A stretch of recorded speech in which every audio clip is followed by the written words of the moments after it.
So let me begin by reading you a poem that I wrote for my wife, Joan French, who's there on another Valentine's Day.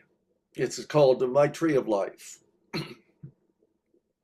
My tree of life is Joan, my wife, a harvest more than year to year, but a spreading frontier, a compass of boundless degree of friends, adventures, and family, of air, of fire, of earth and sea, our ever and every sacred tree. And so it goes. Well, allow me to introduce Henry Long, our featured reader. Henry Long was born in 1962 and raised in the coal mining borough of Ashley, Pennsylvania. He is an artist and photographer and has self-published 14 poetry chapbooks.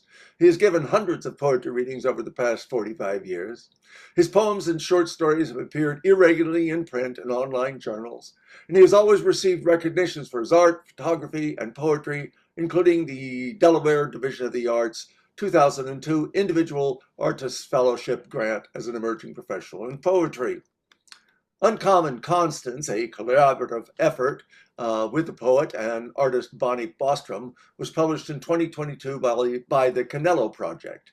In 2024, he was one of 3 guest editors for issue number 99 of the arts and literary journal Cholla Needles, The Witness Project, where his poetry also appeared. Henry and his 2 daughters live among the beautiful trees and low rolling hills of Pike Creek, Delaware. They are happy. I just might add also that I've always been a little jealous of his beautiful voice and his 2 handsome puss. So please welcome Henry Long. Hi. Hello. Thank you for the introduction. Can you hear me okay? Sorry. You should be able to unmute yourself, Henry. I'm I not hear muted. you. I hear you. Okay, I am not muted. So then if everyone can hear me, give me a thumbs up. Awesome. Well, Philip, thank you for that lovely introduction. And thank you for asking me to be the host of this second Saturday poetry celebration on Valentine's Day. Happy Valentine's Day to everyone from me to you. With that in mind. Happy Valentine's Day. Yeah. Happy Valentine's Day. Thank you. Let's start with a love poem. This is a 2-line love poem. Excuse me? Okay, everyone can hear me. Yeah, let's try not to disturb, please. Yeah, folks, just mute yourselves now, except for Henry, and so he can read without being disturbed. Thank you. I just thought someone was asking me a question. So this is called a 2-line love poem. He said, "I must be dreaming." "Awaken then," she said. This poem is called The Oar, and it's a love poem to my children, Ava and Grace. They are 10 and 15. My babies, your father is not the boat upon which you sail from shore to shore. Daughters, your father is not the sea with swelling waves of crash and roar. Children, your father is not the tide, nor wind, nor mast, nor dock, nor moor. Girls, I know someday you'll understand. Daughters, who I adore, be calmed when drifted far from land. My children, I am the oar.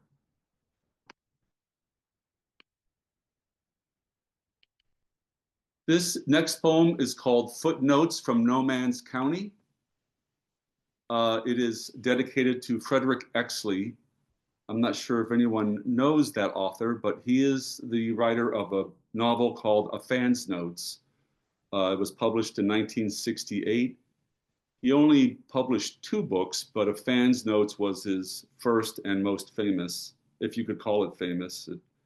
It got some attention and it was made into a film, and it was a embellished memoir detailing his time with mental illness, alcoholism, electroshock therapy, depression, and football. So this is for Frederick Exley. Footnotes from No Man's County. It's an inhumane society, leopard by vaguely elites, while we, the footnotes from No Man's County, spend afternoons staring at a miscarried ceiling, scheming our futures into being, dozing in ennui's golden davenport, envisioning a mental camera obscura in 12-point Times New Roman for a raptured audience of misfitted others, offbeat auteurs, unemployed authors, and odder inmates of the Numerican dream, frowned down upon by townies, co-workers at the factories, rudderless on the waves, bleached driftwood beached along cold island caves. Patience leads to stagnation, a lingering malaise of empathy, apathy, and a vacant complacency, still wearing Thursday socks come Sunday, a jack in the box, living in paradox, clinging fast to fantasies of acclaim, disassociated from mastery and clarity as required for entry into the Hall of Fame. Who will bard these so-called also-rans, the knowingly knowns and unknown anyones, the wannabe Exleys and Jack Torrances, slowly losing their minds, translating the sublime into Pulitzer Prize performances, typing the same 10 words over and over from their haunted overlooks in the snow, and having the audacity to believe their devotion to the craft matters? Who will welcome these bourbon-downed intellects, swallowed whole by a yawning drudgery, jilted, rejected, betrayed, those of us not in the game, the last lost men and women, sidelined, stumbled, fumbled, longing to belong, frozen to death halfway along ambition's hedge maze labyrinth.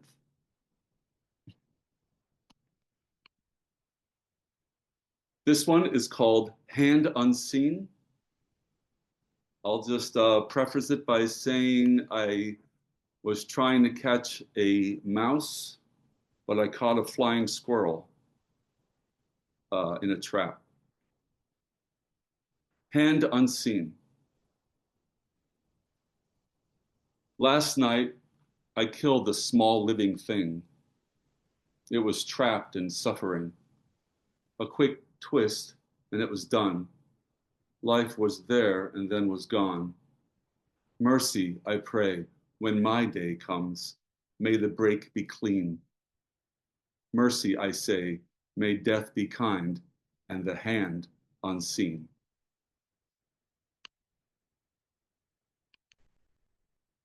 This next one is called Hidden Rooms.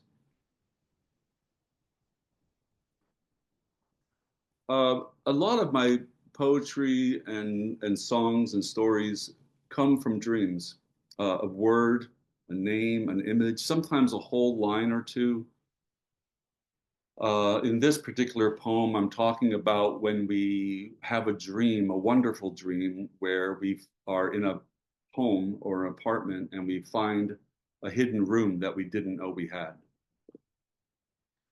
I love the dreams of finding a hidden room, that secret space, that sacred place with a chair and bookcase you never knew you had, that gets good morning light from two windows you missed, looking back at the house from outside.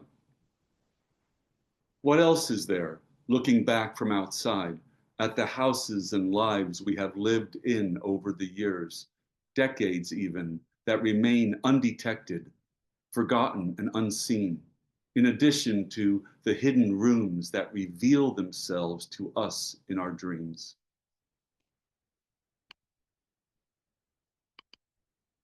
This next poem was, I'm honored to have been published in Dream Streets number 85, the winter 2026 edition.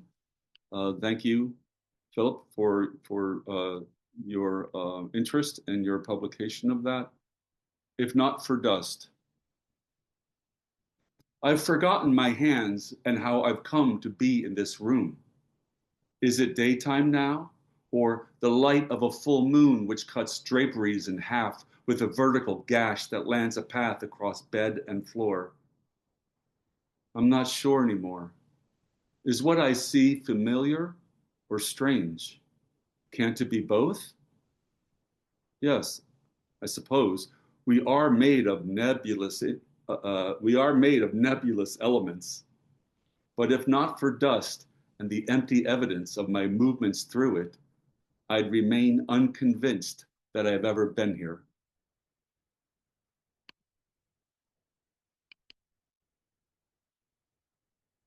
Lover in a time of war. Let me in your secret door. Let me hear your minor chord. Let me see myself laid bare like a lover in a time of war. Hold me close, above, among. Lay my words upon your tongue. Take this wanting, soft, unsung. Speak my heart, become undone. My life's a book held in your hand, pages from a no man's land. I played it on a baby grand, confessing from the witness stand. Now shadows sneak along the stair, sunlight on an empty chair.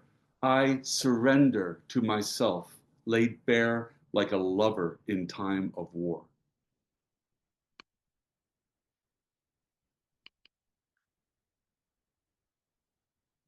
This poem is, I wrote it in mid-January, and it's called Mid-January. Seemed like a good title That's a at the great title. time.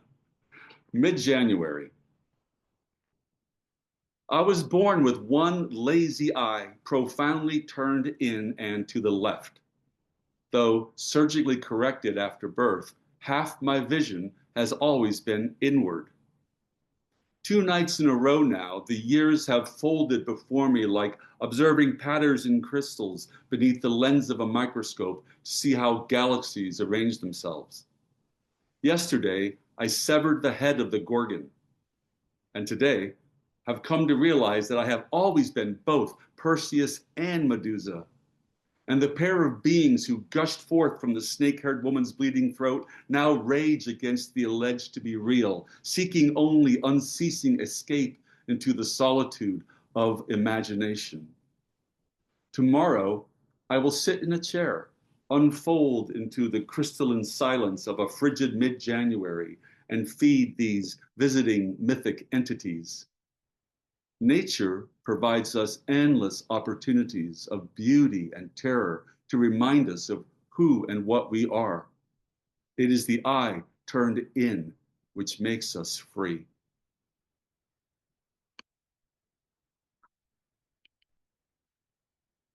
This is going a lot quicker than I thought it would when I was rehearsing. I might have to find an extra poem.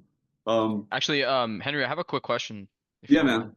not at all. Sorry. I'm kind of new to this group, and these poems are lovely and everything, but I was just curious, like, and I don't know if I don't want this to come across as like inappropriate or anything. I was just curious, like, do you ever do like erotic poetry or There's nothing inappropriate, my friend. We're speaking poetry here. so? Do I ever do Yeah, erotic poetry? yeah. No, those days are long behind me. Oh, so you've done it before? You've experimented, if you catch my drift. I've written stuff that has a certain edge to it that one could call possibly erotic, but my Mm, interests are elsewhere these days. damn. Okay. I was just, if you have one, I'd love to hear it. Well, in a way, and that's a great question. In a way, I mean, I would say that all my poetry has a certain level of eroticism to it if you define eroticism as in the field Whoa.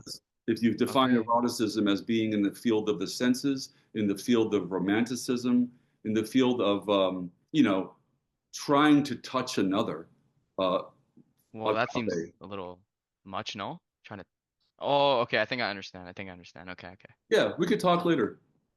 Oh, okay. Oh, This is here's one that's kind of could be considered. It's called Monstrosities of Love's First Kiss. So your question was apropos of this next poem, which happens to be about the first kiss, which is, I guess, could be kind of considered erotica. Oh yeah, yeah. Let's hear it.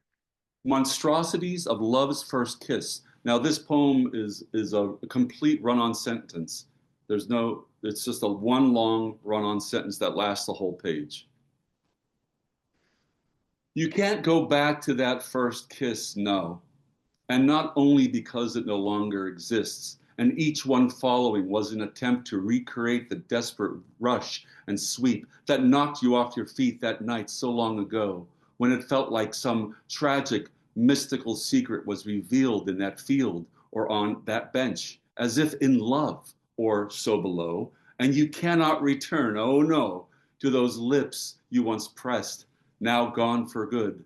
Even recalling them now seems absurd, one of 1,000 savored kisses over the years, playing reel to reel like a Universal Pictures black and white classic, some mad scientist with laboratory gears monstering a sick parody of life in his workshop of filthy creation, eyeballs and sickening pink brains in the strangest jars, and ecstatic zapping, crackling, quickening apparatuses, reanimating, thunder crashing as loose sparks spurt and glow in snapping dynamos of fire, lightning bolts flaring across the bones of remembered rose-tender faces, rouge, resurrecting the graveyard gray clay of that initiatory kiss, created in electricity, light, and heat, created only to be rejected, like all monsters are and must be.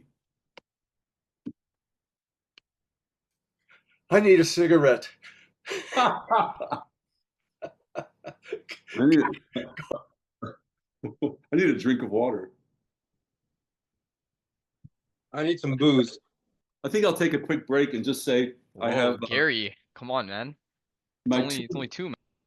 my two most recent books were done with my cohort who is in the Zoom, Bonnie Bostrom. This is our book, Uncommon Constants in Reverse. She and I wrote this book of poetry. And then this is The Witnesses Project, Cholla Needles number 99. This is a magazine with my poetry and photographs, and I was also one of the guest editors. There are, I think, like 14 or 15 poets in this book. They are both available for $10. You can just send me a note on my email and I will let you know how to make that happen. My email is simply my full name at gmail.com, Henry Edward Long at gmail.com. Drop me a line. And if you don't want to buy a book, drop me a line anyway and let me know what you think of the poetry reading. This is a recent poem called Ophidian Dream. Second grade, 1969. Audrey and I held hands as we walked to the rectory. Father O'Reilly answered our knockery, dressed all in black, slicked back hair, Buddy Holly glasses, black shoes, black vestments, in contrast to his dull, pallid skin. I asked the priest if he would let us in and marry us. He answered, emotionless, blankly, who? Audrey and me, I replied, smiling at my bride. His thin lips grew thinner and he closed the door. Audrey and I left the pious priest and returned to where we'd been before, beneath the hedge, behind a fence, hidden from elementary school prisoners of war. As she sat down, I could see her artificial leg. I was always curious about that wonderful limb. Prosthesis, it's called, she said to my staring. My right leg is gone, so I have this instead. What happened? I don't remember. Does it hurt? No, nothing hurts anymore. Can I touch it? If you want to. My hand felt the hard plastic, the cool shell-like finish, stopping just at the knee where the polypropylene ended and the pleated plaid skirt met Audrey's lower thigh. Leather straps held her prosthetic device in place. The school bell rang, and the ghost girl and I got in line and returned to the classroom. Audrey always stood in the back corner facing the St. Joseph statue. He held white lilies in one arm and baby Jesus in the other. I studied Sister Animosity's face to see if she noticed Audrey. even though I knew nobody else could see the phosphorescent apparition but me. There was also a statue of the Virgin Mary. At her feet was a snake on a half-globe world. The black-on-black nun, in contrast to her dull, pallid skin, said the snake was the tempter, Satan. She told us the barefoot virgin was stomping on its vile head to kill it. "Victory over evil," she'd say proudly. "I will put enmities between thee and the woman, and thy seed and her seed. She shall crush thy head, and thou shalt lie in wait for her heel." Genesis 3:15.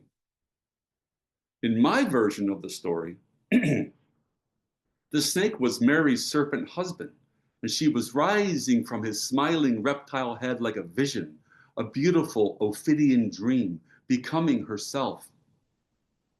I only ever saw Audrey at St. Leo's school. When the day was done and we all went home, she remained alone, haunting the classrooms, pulling down shades, ghost walking the spotless, shining hallways with a slight limping hobble and that beautiful, paranormal, artificial leg. I left St. Leo's School in 1975. The building was demolished 10 years later. I don't know whatever became of the little ghost girl who would always be 7 years old, but I like to think her spirit was made whole, joined with the angels, and that she is happily maintaining the harmony of the universe with all the other dead children who now call heaven home. That is a partially true story. Hi, I have a question.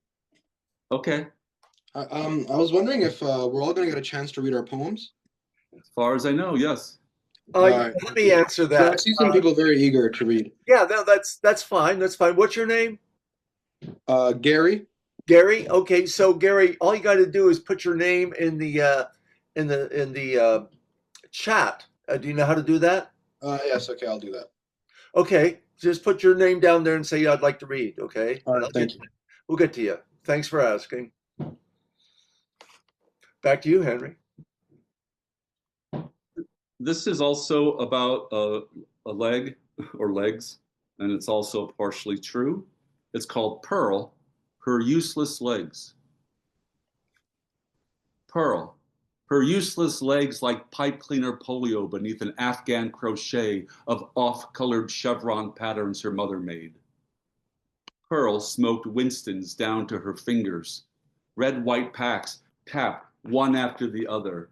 I used to collect the women in cigarette ads from magazines, tanned, confident, innocent of lung carcinoma, showing a little shoulder or open shirt denim. They were exquisite, rare, valuable, and real. It's the secret things you and I shared, Pearl, like our 5-day binges of psychological precision and the dark melodrama sewn into the corduroy of our lives by undeservedly loved protagonists. My velveteen eyes watched as you fell from the outer edge of endurance, all tangents and remnants and fragments of anhedonia, hoping for a feel-good Hollywood story or a Cary Grant ending circa 1940. Your green oxygen tank hissed between huffs. Remember me, Pearl? I used to push you around in your chrome wheelchair. I'd cut your suede lawn in the hurt summer sun and read from the complete Emily Dickinson. I was 12. You were 33. You detested sympathy because it forced you to relive the tragedy. I caught a ribbon snake between the porch swing and your doorway and left you there, choking like a smeltery in your dignity. However, dear reader, dear listener, there is no Pearl. There never was a Pearl. Pearl is a stand-in, an amalgam construct for the hidden world, a calcium carbonate irritant folded within soft tissue and my skull, rolled into an opalesque shine over memories and time. The poet has led you astray, unapologetically. and for no other reason than to willingly unveil a dream that might have been, if only for now, with the outside chance that this pearl is more rare, valuable, and real than we can know.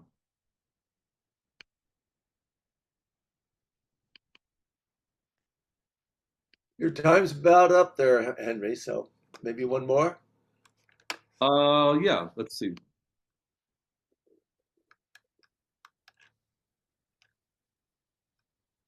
This is called Winter Landschaft.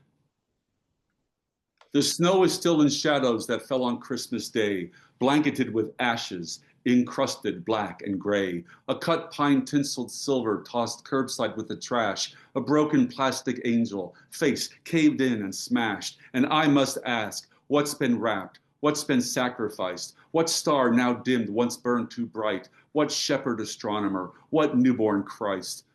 The doll lies aimless on the floor in a sunless corner of the room. Look, look, down here. You can't ignore her glass-side stare of bisque porcelain doom. Grieve thee thus at Christmastide and lead us to this pantomime. Give us a kiss on New Year's Eve. There is no bliss at winter time. Vultures, crows, and branches oak rend our Boxing Day turkey carcass from breast to neck, salted and soaked, swallowed whole and garnished in darkness. All things must have their end, sang St. Stephen's Day morning wren. Give us a penny to bury the thing outside the gates where the church bells ring. The babe's been named and circumcised, blood will shed as advertised. But in the wild, we build a shrine where Jupiter and Mars align. The wheel goes round and round. Apollo triumphant ascends his throne, and the pond wherein the Sun King drowned has frozen solid and turned to stone. Grieve thee thus at Christmastide and lead us to this pantomime. Give us a kiss on New Year's Eve. There is no bliss at winter time. Thank you. That was great. Everybody unmute so we can give him an audible hand here. All right. Holy shit, that was amazing. Way to go. Way to go. Wow. Great, Henry. So good. Loved it. All of them. Inspiring. Very Beautiful. good. My God. Very nice. Dear God. That was Okay, beauty. you nailed it there, Henry. I That was love that. That's yeah. Let me just read you some of the comments I got here. Barbara, I love your dog. Let's see. Wonderful, Henry. That was beautiful. Sounds great. And rhythm, beautiful.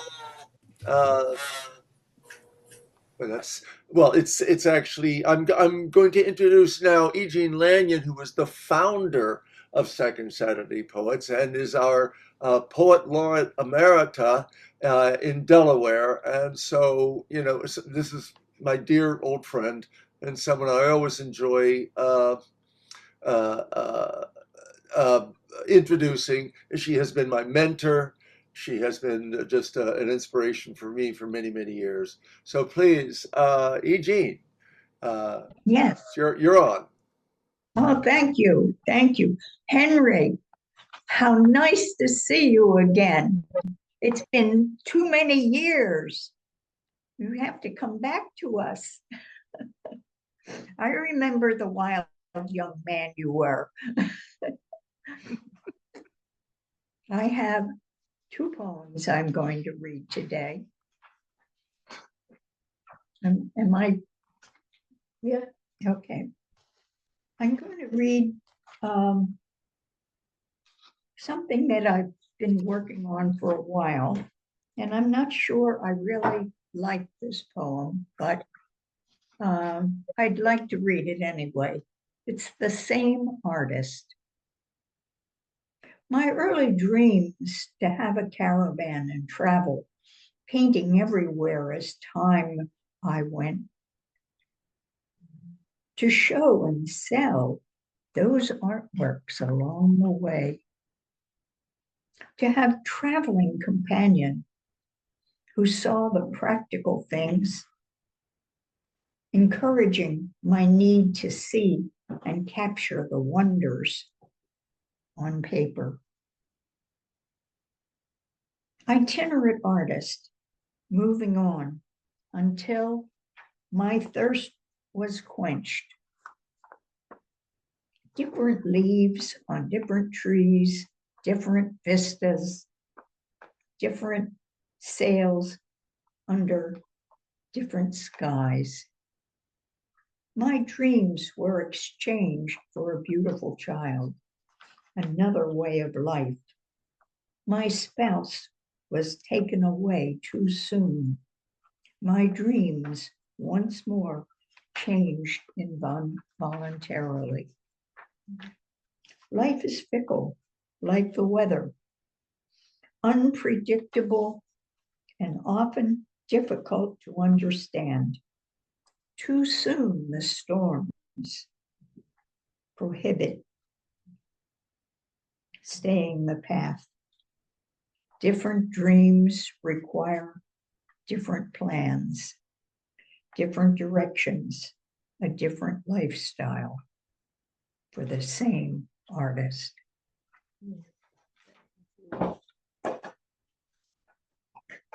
Amazing. And I want to say again, Henry, I've missed you. I don't know if you remember me. Eugene, of course I remember you. It's wonderful to see you. Yes, it was delightful to hear that you were the one who was going to be our featured reader. Well, you and Phil and Beverly and so many have been so supportive through the years. I really appreciate it. Well, you know, we poets need one another.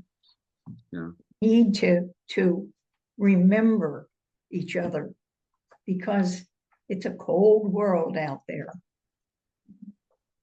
And with that, I want to read a snow poem. And this is a poem I've been working on. So I'm not sure that it's finished. Snow poem. The turtle sleeps, white flakes falling. Winter teaches us our solitude.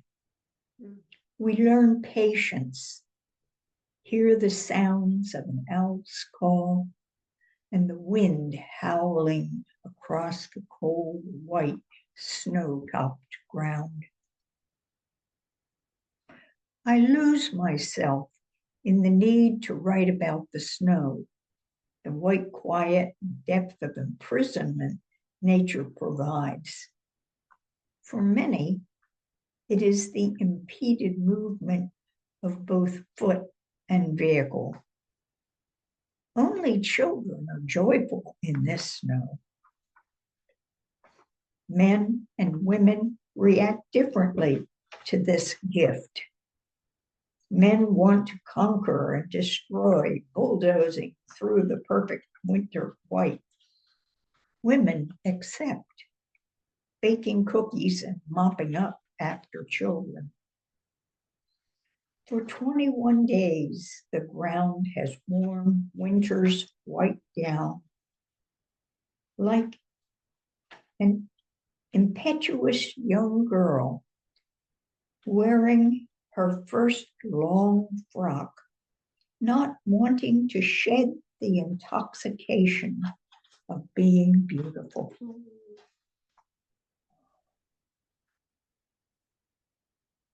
That was great, Gene. Thank you. So let's move on. So thank you so much, Gene. Now we're going to turn to the next first person on our list.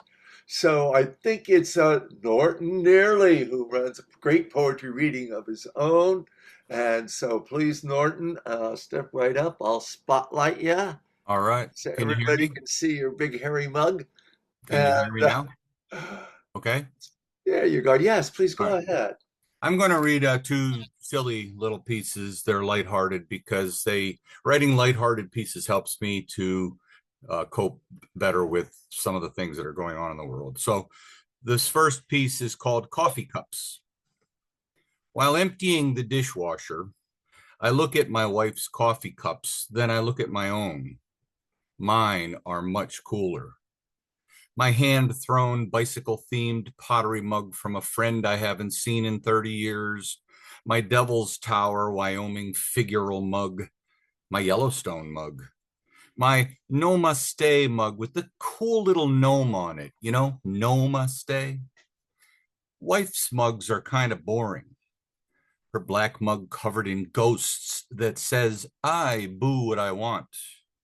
Her you can count on teacher's mug gifted to her from a parent, or the one she got from some high school friend that she still hangs out with. You're my best tea, it says.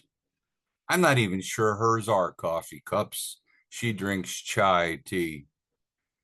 But by the time the dishes were away, I realized what matters is not the mug design, nor even the contents, but the meaning behind the mug. And like so much else, it's a matter of taste. And my wife has good taste. She chose me to do the dishes. And this second piece is, so the other morning I had writer's block. So I gave up writing and checked my email. The following may be spam. Urgent message, it's their second contact, and I have not responded. Action is recommended. I might be missing out. My storage space is almost full. My device is compromised, and my account may have been restricted. Subscription renewal is now required. Call now, apply now. I can cancel at any time. They have called me 3 times. It's my last reminder, my final warning. My account will be suspended today. But a coupon is waiting for me. A single click could save me hundreds. I have been considered for inclusion, and I have been selected pending confirmation. Of course, doctors are recommending that I act now. And I'm about to fall in love with the deal I'm being offered. They are delighted to tell me I can claim the life I want. There may even be unclaimed assets in my name, and there is protection for me and my family with styles for the whole family. And thousands from across the globe have already taken advantage. Congratulations, I am a winner. But they have now blocked me. I had better respond immediately. Later that morning, the young lady who took my blood told me she liked my swag. I looked it up. It means a cool, confident style. And unlike those emails, I believe she meant it. Then the lady at the dollar store said, I love your sweater. It's so cool. I believed her too. Real people, honest statements, so much better. Thank you.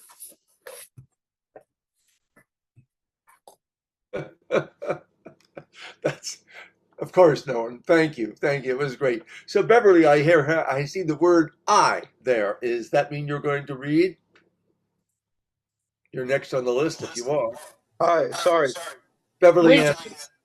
Which Beverly, me? Beverly Andrews, yes. Wait, I think Okay, yeah. Jerry has something to say. Beverly just messaged me saying she wants to go to Epstein Island with me. What? Okay, that's just ridiculous. Come on, Beverly. Like, let's take this seriously. Come on. Yeah.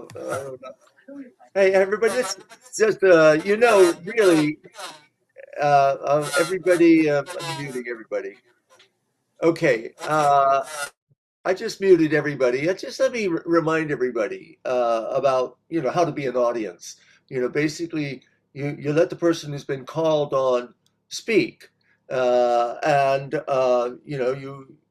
you treat them as you wish you were treated when you're reading. So please, I did not mute all. I thought I muted all. So please, folks, let's treat each other with respect, with patience.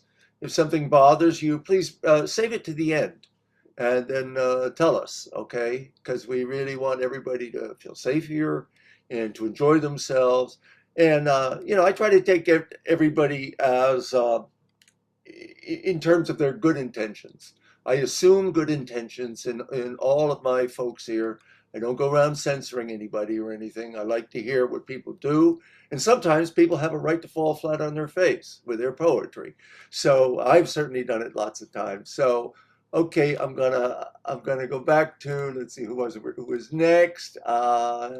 Beverly. So Beverly, would you please unmute?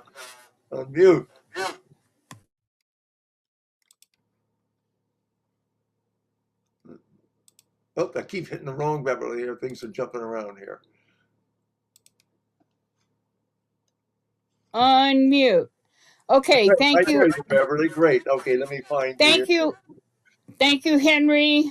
Thank you, Philip. I know the deal of hosting. I Yeah. implemented the hat, passing the hat, so I'm glad the poets still get money.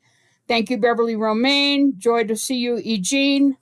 I will read. I have two that I'll read. If I have time, I'll read a third one.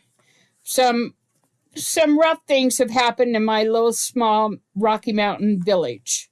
And when I stood up for someone, I took the brunt also. This poem came out of it. It is called Dust Devils. A disturbance in the force. Evil jumps out from behind the bushes, smiling and treacherous, petty, vindictive, without reason. In the season of light and love, meanness oozes like snot. I confess I have been unkind. Quickly, with purpose, I have destroyed others. It takes a lot out of me. I seek to avoid the ruthless side of myself. Fearless, I protect others. When I walk away from the drama of the village, who will watch my back? That was in December 2024. A couple of things have happened since then. I did some traveling in November. When I came back to town, I found out my artist and piano player from previous shows was died. A friend of mine was injured by a horse accident and is presently in a coma. Another friend was on the last legs of her dog. I wrote this poem November 10th, 2025. The day will come when you will walk a new path without a cherished companion. There are days when sadness and longing hang over and loss hang over the park in clouds that do not snow. Wind takes the clouds, your hat, your breath, each time you hear the latest news. The sky clears to a vast blue, sunny and cold. There are days when this poet wants to send a sympathy card to the entire county. Time to seek the joy within, to radiate warmth with care, kindness, and gratitude. I've just been reappointed as Poet Laureate of the town of Walden and the county of Jackson County. If y'all ever get out this way to the middle of the Rocky Mountains, come and see me. Visit northpark.org. Do I have time for one more, Philip? Go ahead. Go ahead, Beverly.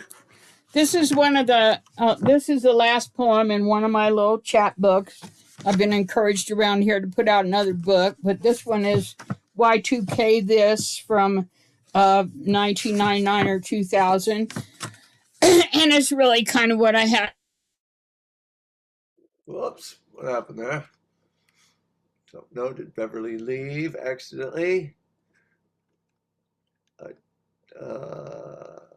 don't see her in the list. Okay, so she'll have to probably get herself back in here. So why don't we go on to someone else for just a moment, and hopefully she'll be able to find her way back in here. I don't think Beverly hears me here. So let's see who's next. Let's see. Sorry about that. Cindy, please, would you entertain us now? Where are you? Hey everyone, glad to be You here. are. Henry, so great to hear your work. It was wonderful. Okay, so this one is this is not really like a love poem, but it is a snow poem, and it's a little older. It's not a new poem. I've been revising it. But some of the new stuff I'm writing, I don't have a good ending for yet, so I didn't want to read read something brand new. But this is called Thicker Than Ice. We talk of who we saw yesterday, of the dying or dead. It's supposed to snow tonight, you tell me, and I almost hear through the phone branches brushing your window, a break from the wilting silence where the TV's drone. How impossible, isn't it? The creep of hours growing us old. I found that home movie Dad would show on holidays, remember? You were barely a teenager, wavy hair swept your forehead. I was maybe 3, cheeks fat and pink in the cold. We're spinning in snow, footsteps laced, faces to the sky. Then you crouch down, pull a hat over my ears. And I don't know, what I mean is, those children, they disappeared into winter. But something survives in spaces between us, undefinable, and still this understanding that just is, even beyond goodbye. When you've turned back to dinner, your beer, me, back to books that scatter on my bed and the sound of wind as it picks up. And then this other one was published, I think last year in the Unaya Review. And it's a sonnet, and it's you know, along the lines of a love poem. And it's called Monogamy. There's a picture of you wedged in the side of our bedroom mirror. I see it as I'm making the bed or getting dressed. That time we camped in sand on my birthday, bottle of Chardonnay on the picnic table, glinting. You're posing by the barbecue, rumpled, tan, hand on your belly. And I think of all the ways we've touched, the years, wonder how long has it been since you walked up behind me, legs brushing legs, and breathed into my hair like a red car cruising a back road. Thank you. Thank you, Cynthia. That was wonderful. As usual, just your poetry has got such a wonderful rhythm, such a wonderful sensitivity and vision. I really love it. Thanks. Thank you. Thank you. So let's see, who do I have next? We have, let me sure I don't want, yeah, okay. Okay, sorry, yeah, Hadrian Cerulean, where are you? I'm here. Okay, very good. Oh, yes, great. I remember you now. Nice to see Yeah, everyone, even though nice it's to see virtual. you again. Excellent. Yeah, Glad I you prefer in made it person, back. but this is Yeah. fine. Yeah. So, I have 2 poems. The first one's a love poem. It's called Dawn. As first light begins to break, I'm in bed with my lover, and I tenderly watch her awaken. Shy tendrils of her fiery curls have sprung loose, framing her radiant face. Her cherubic cheeks are rosy, as if in anticipation for the day. Her eyelids flutter, then she slowly opens her bright eyes. When she realizes that I too am awake, her petal pink lips part into a smile. At this early hour, before the birds sing their reveilles, all the world is quiet and still. Only she and I exist. She is mine and I'm hers. So we lie side by side, gazing into each other's eyes. She whispers her secrets, and I whisper back. And the second one is a humorous one, which not everyone might get, but I'm going to do it anyway. It's called T is for Testosterone. I'm going to spill the tea here. When you're both trans mask and a hot leaf water connoisseur, things can get confusing fast. And let's face it, that Venn diagram might be a circle. How I love that sweet, sweet medicinal goodness circulating in my veins, giving me energy, strength, and focus. Am I referring to boy juice or leaf juice? Liquid wisdom or liquid lust? That which is injected or that which is drunk?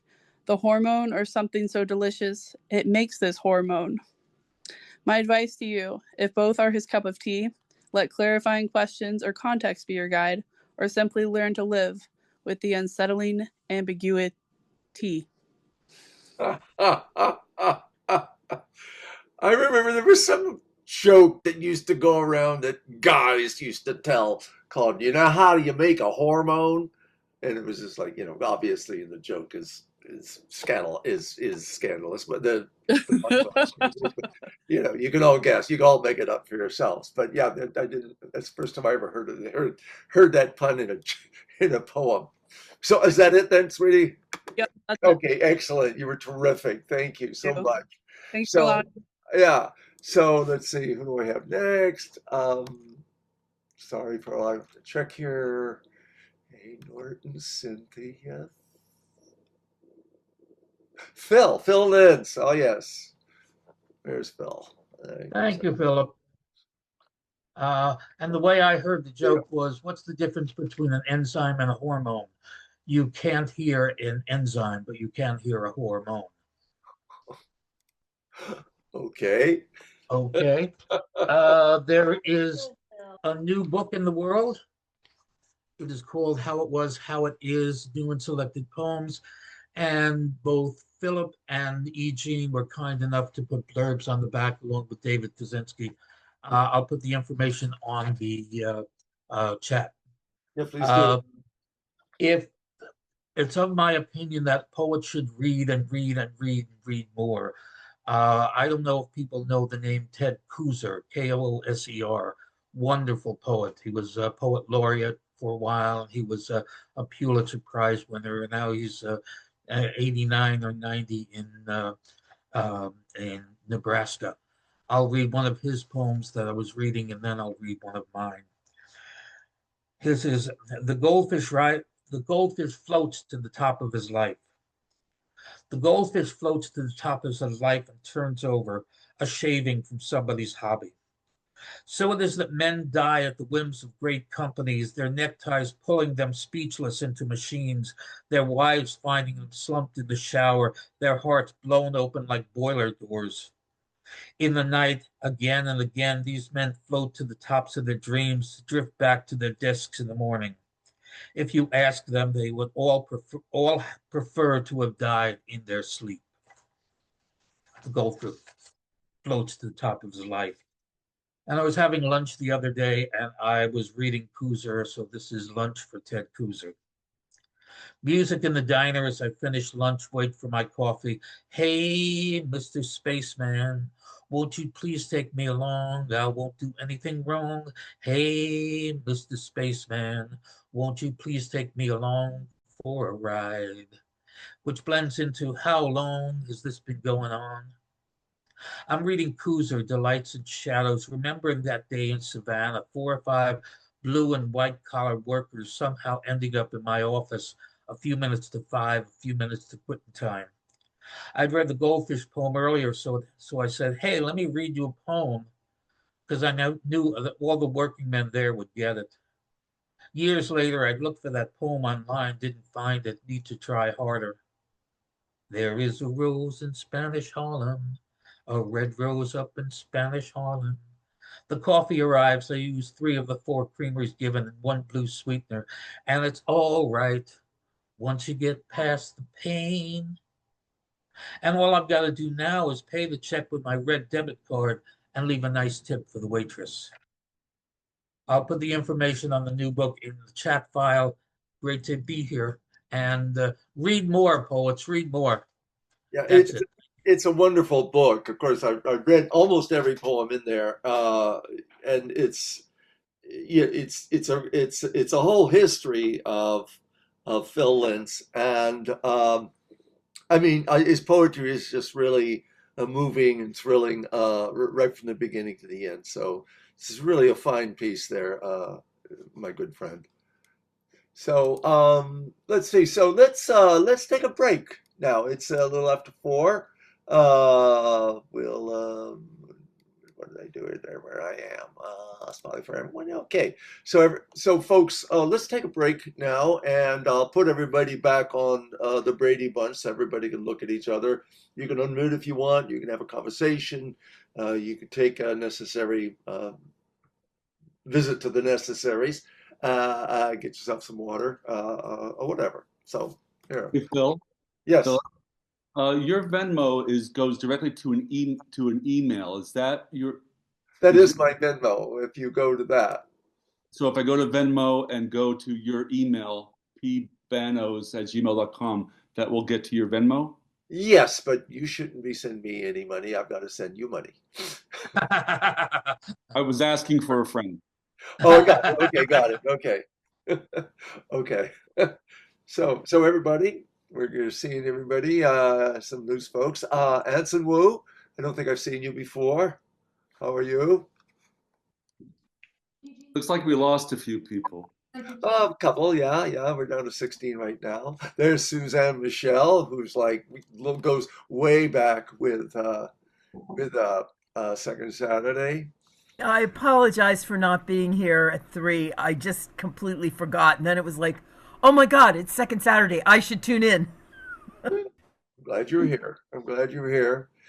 Beverly Romaine is here, longtime Second Saturday person. You'll be the first to read when we get back to work. Let's see.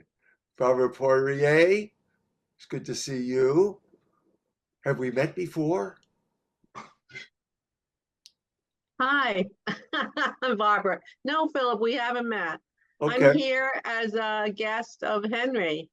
Okay. And another fellow poet too were here, Bonnie Bostrom, I'm sure you know. Oh, And then okay. Kim Rowley is also here. And we just finished having our book of poetry published with the help of Henry. Okay, And congrats. so it's nice to be here and see all of you and listen to your beautiful poetry. That's And great. I'm gonna have to leave. Oh, there it is. Henry's got it. It's women's rights, rights, rights. So that's available on Amazon. If anybody who's new here, if you wouldn't mind putting your name and email down there, and if I would like your phone number as well, but at least your name and email, I can add it to our distribution list if that's okay with you. But if you would like to do that, please do so in the chat, and I'll pick it up. Okay. So let's see. It's Kim Rowley, Kim Rowley. Rowley. Okay, very good. You're on mute, Kim. That's okay. Okay, so Anson Wu is holding up a calendar.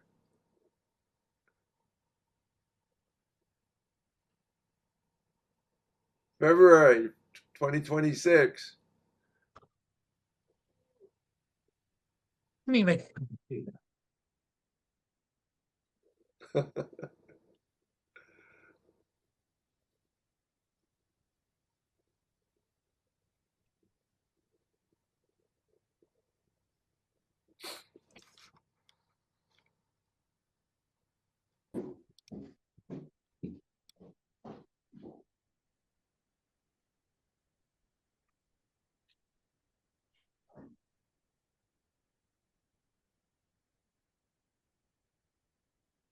Hi, everybody. I heard from Beverly and she her computer died. So hopefully she'll get back online and give us another one when she's ready. That Beverly Andrus. So she said meanwhile she'll listen.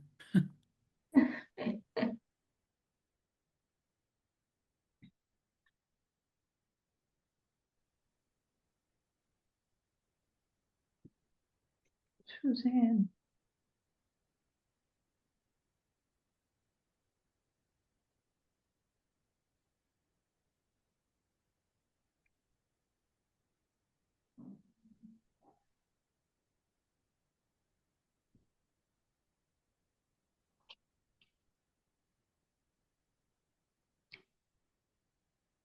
So yeah, while we have a break, I'm going to promote once again Uncommon Constants, a book that Bonnie and I did together. This was published in 2022 through the Canelo Project. It's $10, and you could just email me at henryedwardlong.com, and we'll send it your way. The other one is a book that I was guest editor of, The Witnesses Project. It's 15 poets that I edited and helped edit, and I also have about 13 or 14 poems in this book as well, and my photographs are in here. And this is a really nice, the 99th issue of their magazine comes out of the Southwest US.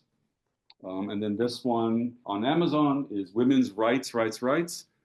I selected the poems through that were done through a writer's workshop and edited these, and it's all women. Just a fantastic representation of this hour of the world as seen through the eyes of women between the ages of 63 and 86. And it's just beautiful. I'm honored to have been part of this project. And again, that's on Amazon.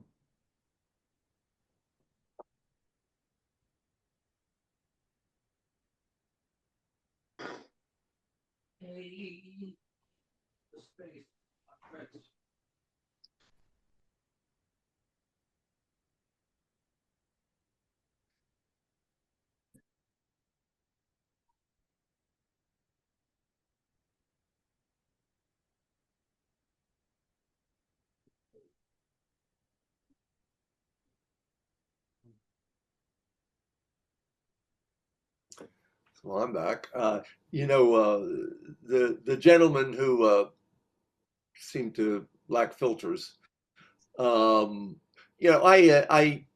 have all kinds of people that come read. We have people with all kinds of disabilities, including psychological difficulties, people who are autistic.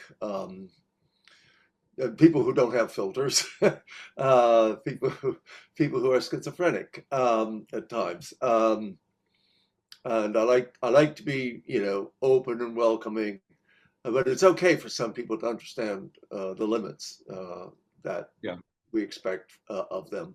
But I try to be patient and understanding as well,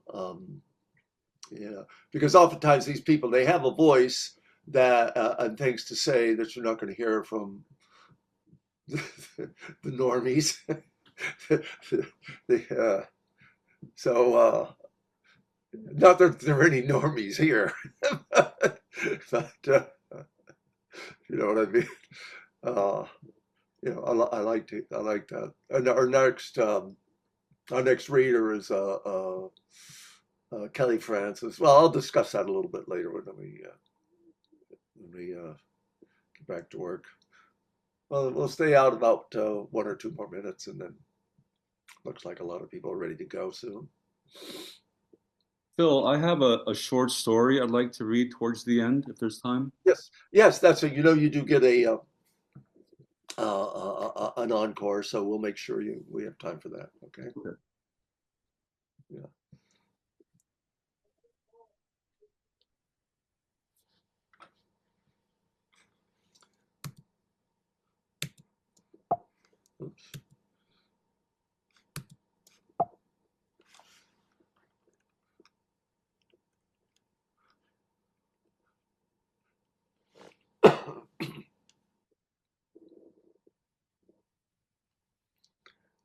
Oops. Say it again, Eugene. I have to mute it. Oh. Phil Linz, I really liked hearing your poem. I had read it. You sent it to me. And I did send it to you. yes. And it was really, really more real hearing your voice. I love Very hearing. nice. Thank you. Thank you. Eugene and I do something that people don't do anymore. We write letters to one another, as in a pen to paper and postage, and drive to the mailbox and put the thing in, and 2 or 3 days later, she's reading what I've written, and she does the same for me. I'm very grateful for it.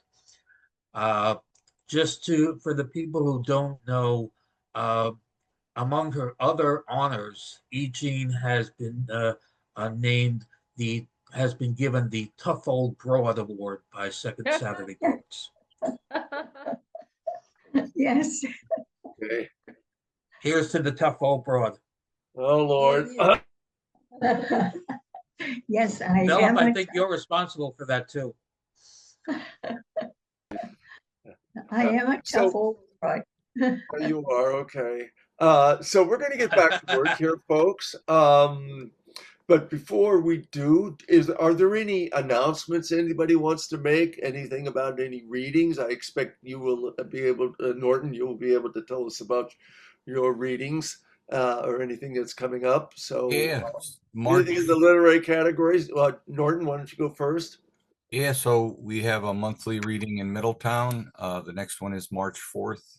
It's at a place called Jackal Beer Works. It's a nice venue, poetry, music, any kind of performing arts. Phil came down last month and we'd like to see you come back, Phil. Sure will. John, can I say something? Sure. Yes. I tried to find you. I'm in Middletown and I drove around and drove around. I just couldn't find the place. What is it near? Well, there's a Royal Farms on the corner and you have to drive to the end of that road. If you call me offline if you want or something, I'll make sure you get there. Okay. Okay. Thank you. Yeah. Thanks, Beverly. You're welcome. So, Anson Wu, why don't you? I see you've got your musical instrument there. Do you want to Ew, unmute? I thought I was gonna be reading. You.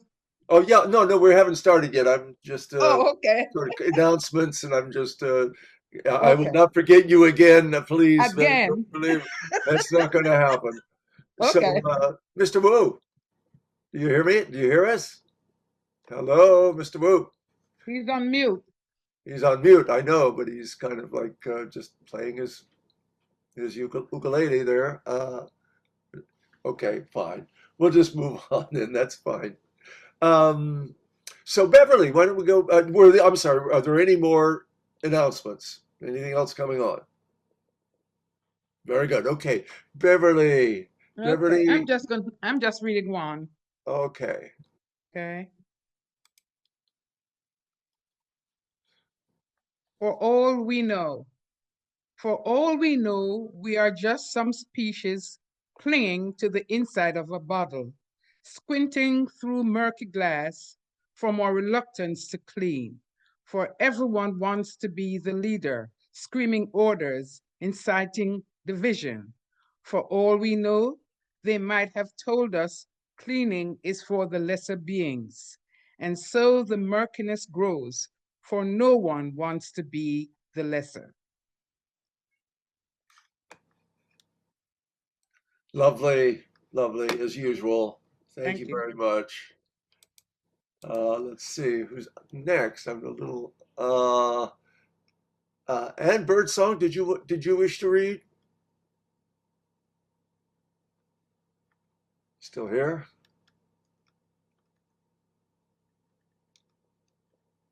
Oh, okay, I'm going to move on. I didn't see her listed to read, but I might be through the list. Might have to start over. Hold on a second.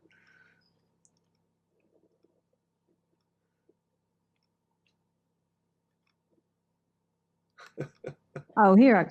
Yeah, I'm just here to observe. I'm a guest Okay. attendant, so I'm not reading. Okay, cool. Thank So you. if I missed anybody, is there anybody I who signed up to read that did not get a chance to yet?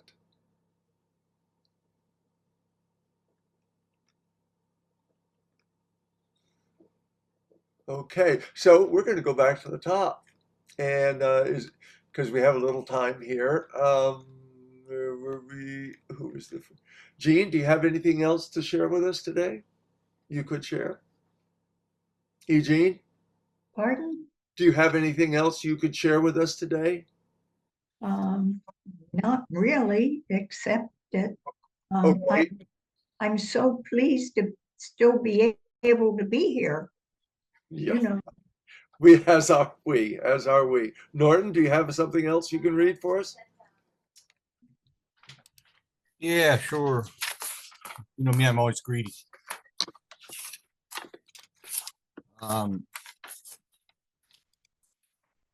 Called The Tosser, which in to English folks means a stupid, annoying, unpleasant, or contemptible person. From the moment he tossed paper towels at a hurricane, I knew things would never be the same. You voted for him, you carry some of the blame. Stealing presidents, bad or good, we now do things most never thought we could. It's become deadly in our neighborhood. Greenland turns a shade of gray. NATO now must turn away. He says, who needs allies anyway? Defender of the free world now on attack. 2.5 centuries of progress lost that we might not get back. Our White House has faded into black. Wings of our bird ripped apart, hate traded for an honorable heart. The Bacchanal ballroom building starts. Land of the free, home of the brave, destroyed in a single egotistical wave. Our reputation on the world stage we must fight to save. Time to rise up and defend his policies we must amend, lest freedom dies. The end. Thank you.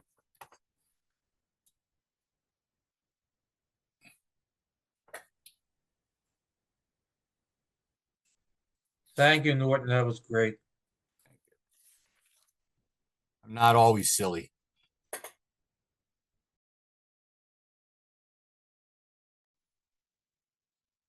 Will I have another one if there's time?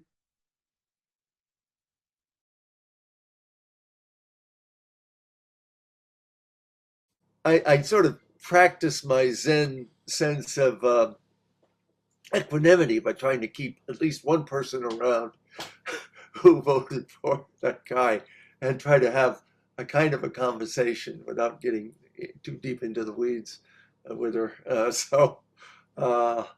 It's good Zen practice.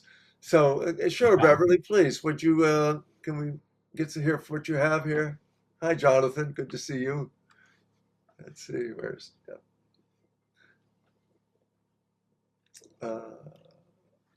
Beverly, were you going to, oh, here we go. I don't hear you all of a sudden. Beverly, you're on mute.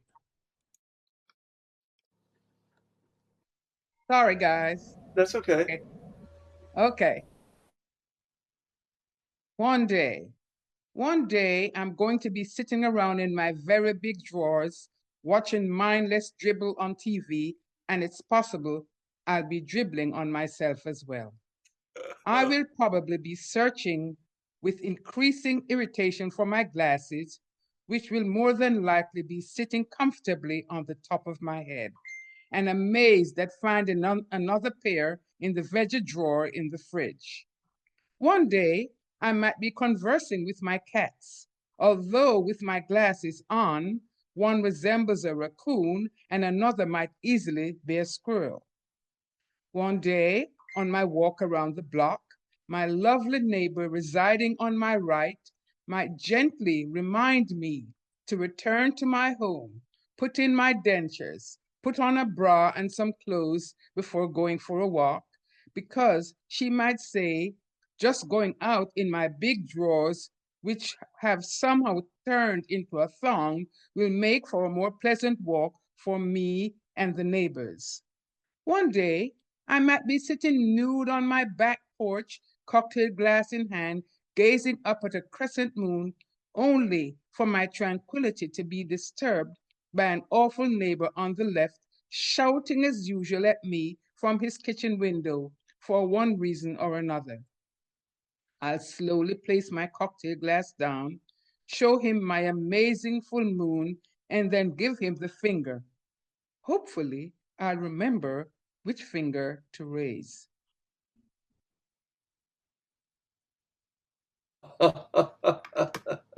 Very good, Beverly. Okay, so I'm searching for the next person on our list, and also trying to get some of these names down in the chat. So let's see.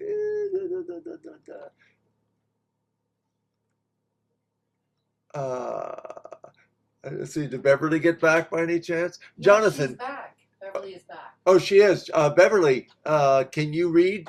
You have something else you can read? I guess we can't see you, but can you read?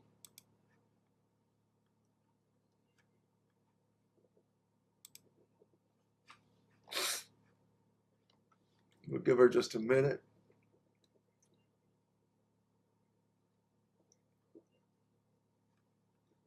Oh, now her name is there. So Beverly, do you have something you can read? Don't hear it yet.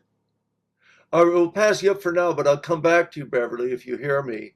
Jonathan, so you came in. Do you have anything you'd like to share with us, Jonathan Tate? Unmute. No. I did not come here expecting to share any poetry. But if you wanted to come back to me at a certain time, I can find something. Okay, might not be long. Okay, go ahead. So let's see. Beverly, are you back? No, guess not. Let's see. So I think somebody. Just a minute, I'll find you.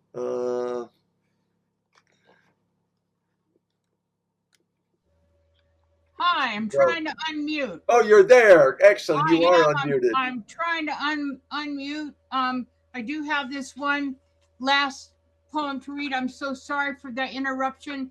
I'm glad there's going to be a recording and I can hear the people that I missed. Okay. This is called Last Words. A bullet cannot go back into the revolver. A building tumbled and crumbled in an earthquake can be restored, but the damage is done. Words that fly out of the mouth in anger cannot be unsaid. In the mornings, when the children are lollygagging, dad is tense and mom is nagging, carefully choose the last words spoken that send them on their way as they start their day. Let those words be loving and peaceful. Do not send them out carrying harsh words. Think before speaking in anger. If this is the last time you see your loved ones, are these the words you want echoing in memory? Life is so uncertain these days. Death comes so quickly, sudden, unexpected.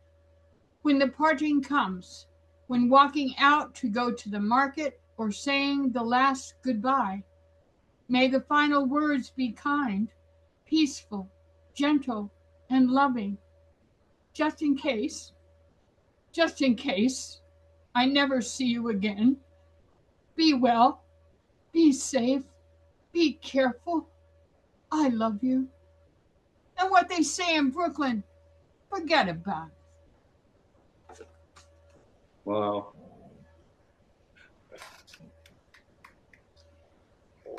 Very cool, Beverly. Thank you so much. I live in Brooklyn. I can second that. Just a side note, that was written in 1995. I think it still has legs. And I do want to thank my mentor, Eugene, and the love and support of the dear ones that I can see on this. Thank you so much for doing this. I hosted, I know the rock you carry. Thank you so much. And thank you for providing the guidance for new people fortunate enough to attend. Thank you. So is Hadrian here? Yeah, there you are. Hadrian, so you said you have another one for us? Yeah. Excellent, excellent. This is a poem I wrote a couple weeks ago. It's about current events. So, called 1 week after. 1 week after the murder of Alex Preddy, hundreds gather in Newark, Delaware, in protest and in memory of all the lives taken by ICE. Angry, grieving, and cold, we line the east side of Library Avenue, holding our homemade signs high. De-ice America, love your neighbor, abolish ICE, among them, hoping to prick the consciences of drivers speeding by. Many honk in solidarity, a few shout out their windows, fuck you, while we chant together, what do we want? ICE out. When do we want it? Now. And after we raise our candles, we depart with rekindled hope and renewed courage to oppose the current regime. so that for all the weeks after, there won't be another 1 week after. Right on, sister, right on. Kim Rowley, are you still here? Yes, I am. Thank you. Okay, trying to look where your picture here is someplace. So you're going to read for us then? You had said you have something for us then? Okay. Uh, okay. This is called Night. The hand falls naturally, seeking from memory or by instinct. I think I'm dying each night as I fall asleep. I'm something ending that is not the day. The trees have bled their colors to the night. The sun has left them, trailing reluctant bloody fingers across the sky. The hand falls naturally. The night comes. Oh, that was very nice. Yeah, a little grim, but very, very well done. Very well done. And it looks like you live in a garret, a poet's garret. Thank you. So I think, is there anybody else who would like to read before we have go to Henry Long's encore? There's Phil Lenz who'd like to read. Looks like Jonathan wanted to read. Phil, yes, anybody else so I know who? It looks like Jonathan wanted to read. Oh, Jonathan, you have something? We'll get to you next. Yeah, okay. All right, Phil. I have a sonnet I would like to read. It's Oh, great. very So short. we got 1, 2, 3, 4. Okay, that's how it goes. Starting with Phil, then Jonathan, then Suzanne, and Henry Long will do his encore. Go ahead, Phil. Thank you, Phil. From the book called Loving Kindness for Tim and Gregory, and the epigram is even to the least of them. To the guy who cut you off and angrily gave you the finger as he passed, to the brother-in-law's simmering loathing for each other, decades of shouted stupidity, to the shut-down sister surviving in the sun, carrying the burden, the child of alcoholics, to ourselves, our missteps, weaknesses, limitations, to the work remaining daily for all of us. A friend emails a page, suggests the magic of gratitude and acceptance. And I don't need to read it all. Spirit's not in the words. I need to breathe this, to live it daily, to embrace the concept we talk about, not quoting scripture, but releasing your anger, the terrible, exasperating pressures, the twisting of love and hate, of worship and disgust. To change remains always possible. To desire is necessary. To become it requires more. To humbly surrender, to trust the unseen direction, to choose, to allow, to do the real work, to recognize that this is our only way, to live the many gifts given us, to carry it to all we meet, to change your life, to be reborn, bringing true tolerance, true tenderness into every breath. The teachers of spirit offer many roads, but all require a willingness, a commitment, an awakening. The desperate pains of body, mind, spirit, wishing healing, wishing an open heart, wishing grace, loving kindness.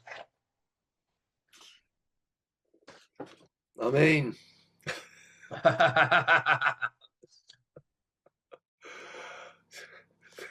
Thank you, Phil. That was a good meditation. So then we go to Jonathan Tate, my comrade. So please. Hey, so yeah, in my tradition of coming here and reading Robert Frost poetry, this one came to mind because I was reflecting upon my relationship with my mom and mainly how much it's improved since we haven't been living together.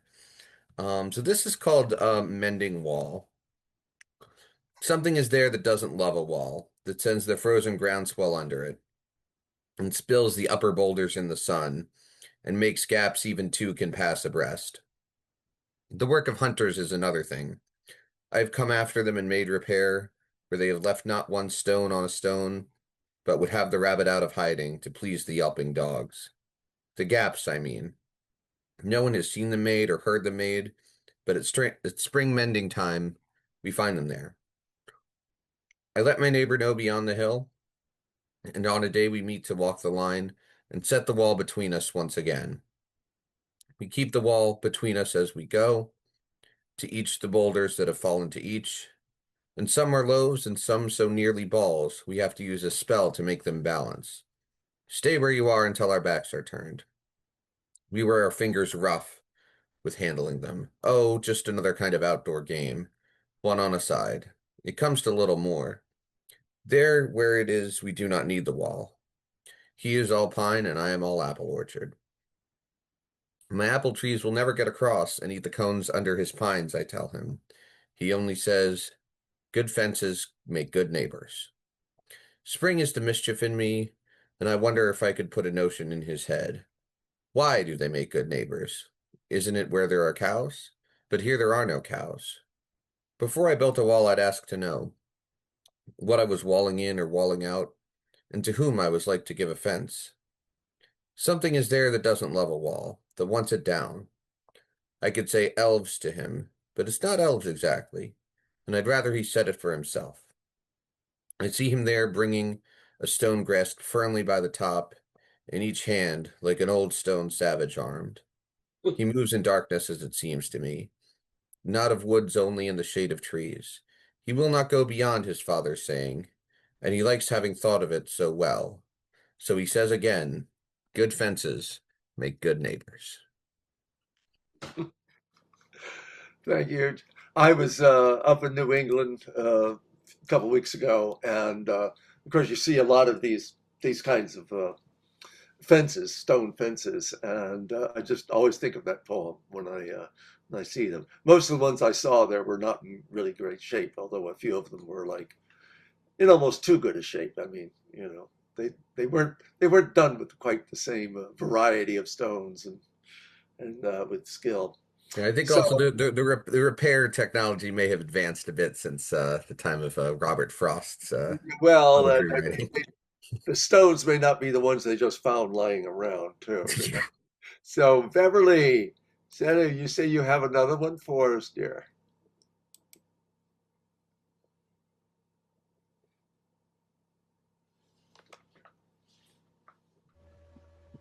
Just unmute yourself, dear.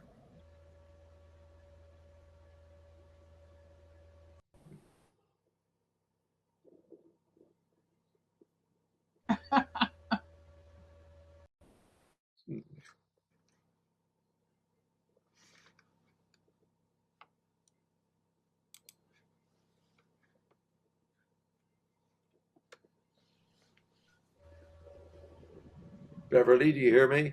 Which Beverly? Which Oh, Beverly? Beverly Romaine. No, I read mine already. Oh, I okay. don't have any more. Sorry. What's down here? So, all right. So just a minute. Let me move the spotlight. Let's see. Look at the picture here. Of course, they keep changing. So I think we're back to you, Henry Long. So. Well, I wanted to read a sonnet. Oh, okay. Yes, yes. So sorry, Suzanne. Oh, That's sorry. I'm okay. getting old there. Okay. All right. So please, you read your sonnet. I'm going to share my screen is what I'm going to do here. Okay. You should be able to see it. Great.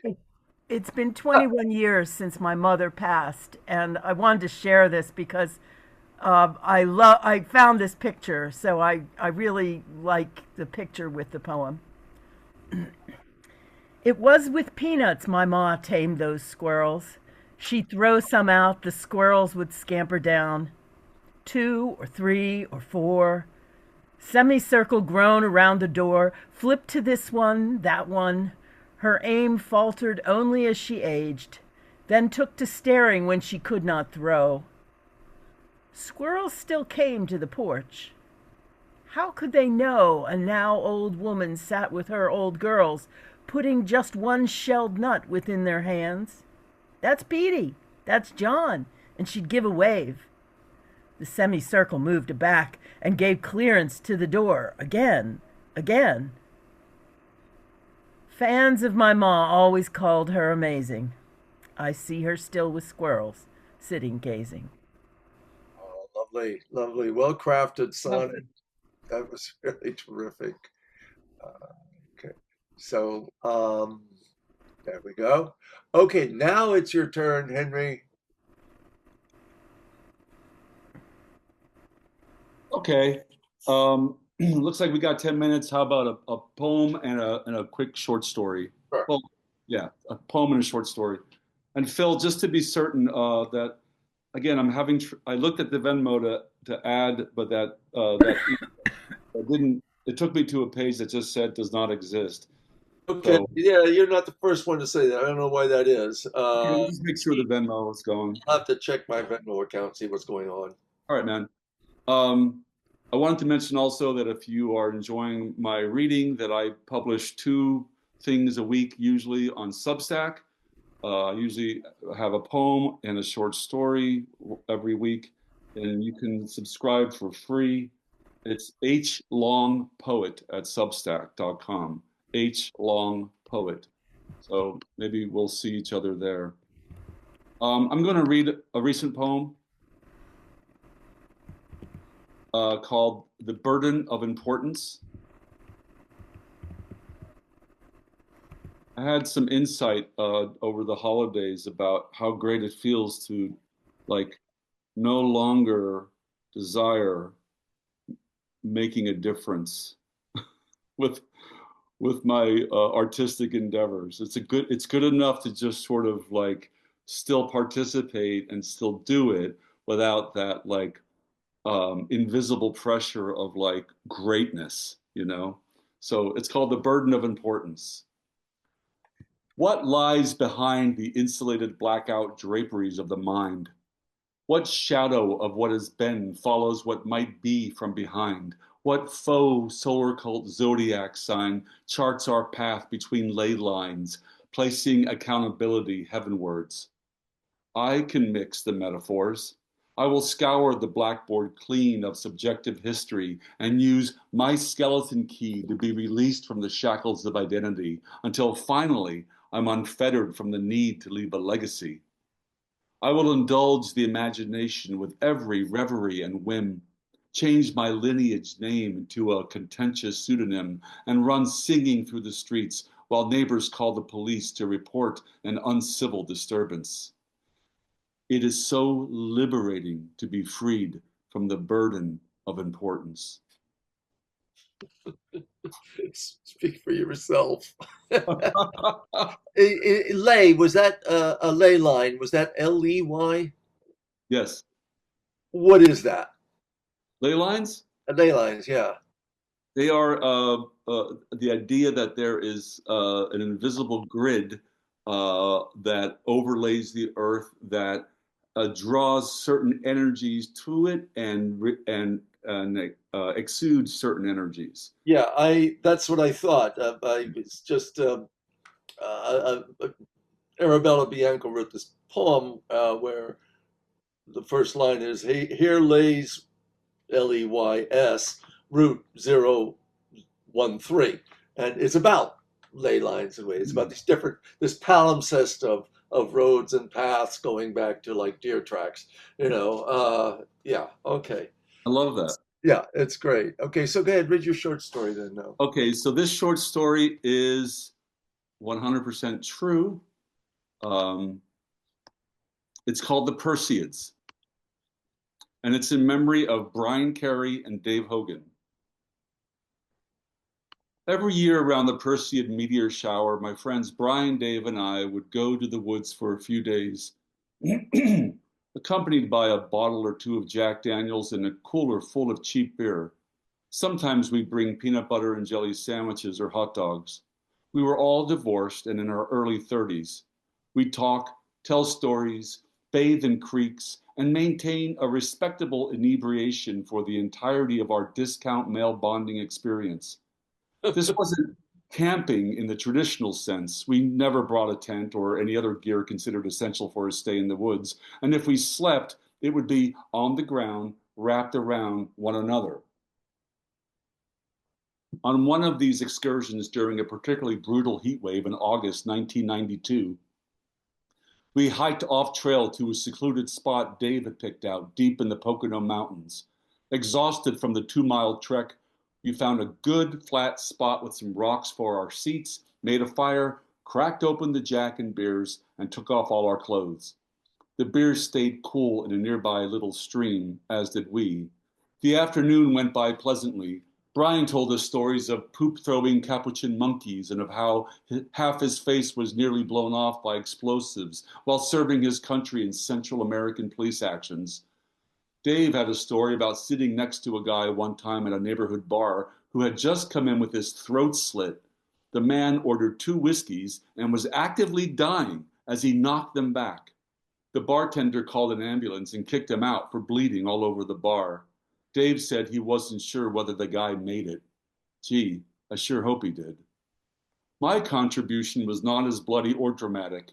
It was about a poetry reading I had been recently invited to give in Corning, New York, where it just so happened I also got drunk and naked, as well as losing my car keys in the process.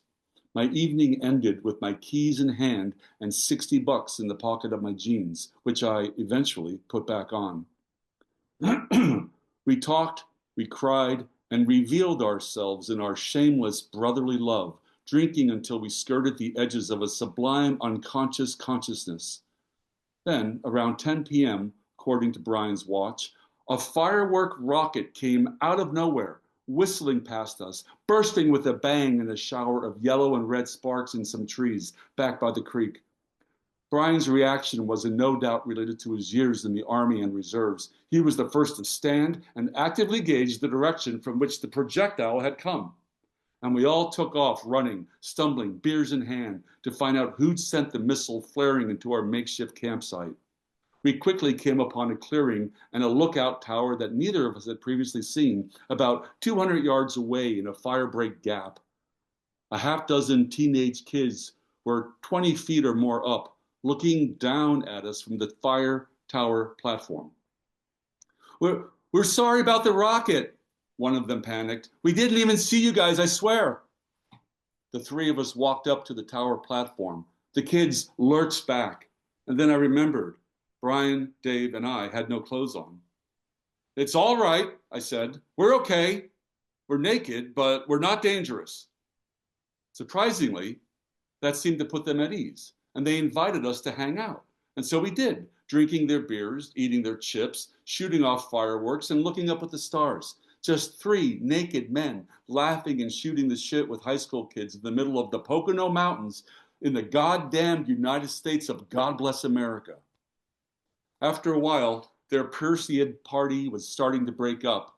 We said our farewells and appreciations for the beer and chips, climbed down from the observation tower, walked back to our campfire, added more branches, and huddled together for the night until we passed out on the cool, hard back of dear Mother Earth, tentless, bare, as innocent as the day we were born. I moved away 2 years later and barely kept in touch with my friends. I quit drinking and all that jazz on February 7th, 2003, but they never stopped. Brian got liver cancer and died, age 48, in 2009. I went to see him in hospice the day before he passed. He looked like a man you'd see in the black and white photographs from the liberation of the concentration camps of World War II. 6 years later, a heart attack took out Dave at only 54. I never got to say goodbye to him. I have outlived my drinking buddies, my friends, my loving, crazy, naked brothers of the woods. I often dream of them, and I wake up crying when I do. What I wouldn't give now for one more night with Brian and Dave in a patch of pines somewhere, looking up at the stars, laughing at the universe until we fall asleep at each other's sides. Forgive my sentimental nostalgia. Not much of a story, really, I know, compared to what I'd hear around those August campfires.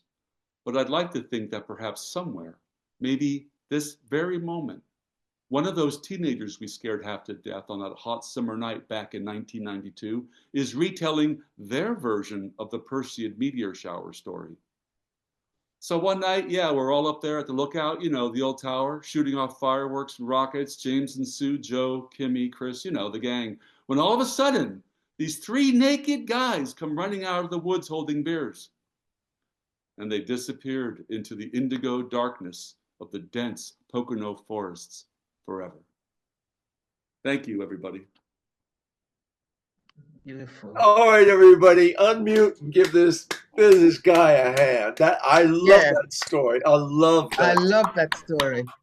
Fantastic, Henry, loved as it. always. You. Okay. Very nice work. Thank you. Yeah, let me tell you about next month. So, it's Kelly Francis. Kelly is a non-binary person who escaped to Canada after the election, and they have been performing very, very interesting and very moving narrative poems, I guess you might say, about her experiences and her perspectives. And I think this will really be important to hear. I know we published some of her stuff in Dream Streets magazine, and I think you'll really enjoy it and also find the experience pretty significant and moving. So Kelly Francis next month on the 14th on Zoom again. We will have the library again in April, but I'm working on getting somebody to fill that role. I made a request. I haven't heard back yet, so we'll let you know then. Again, thank you, everyone. Sorry that I can't get the my Venmo working. I don't know what the problem is there, so I'll figure it out. In the meantime, I don't know what I'll do. I'll figure out a way for you to send me the money later.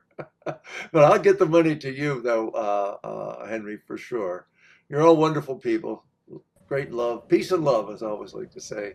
Peace and love. Thank you, everyone. Thank you, everybody. I was able to send money, Phil, just to let you know. It did go through. Okay, great. Okay, cool. Thank you. Bye, everybody. Take care, everyone. Be safe. Bye, everybody.